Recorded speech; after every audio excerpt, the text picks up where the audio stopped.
करणी सत्य घटनेवर आधारित ही कथा आहे. घडलेली आहे सांगली जिल्ह्यामध्ये. राम आणि श्याम दोन भाऊ.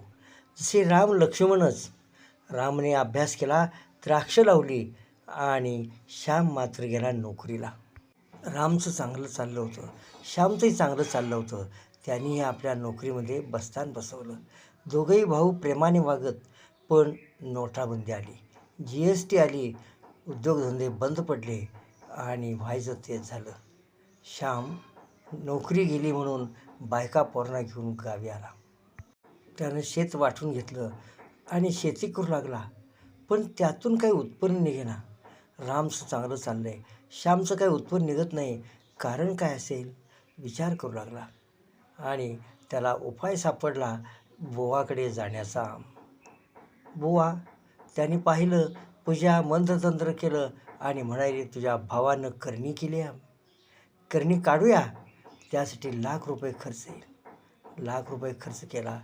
मंत्रानं करणी काढली. बुवा बाजूला गेले. त्यांनी श्यामच्या घरात पुरलेली बाहुली खड्ड्यातून बाहेर काढून दाखवली.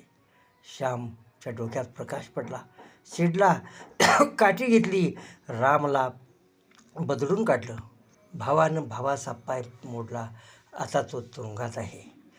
करणी केली या कारणावरून घडलेली घटना आपल्या सांगली जिल्ह्यातलीच आहे. खरोखर करणी करता येते का, काढता येते का?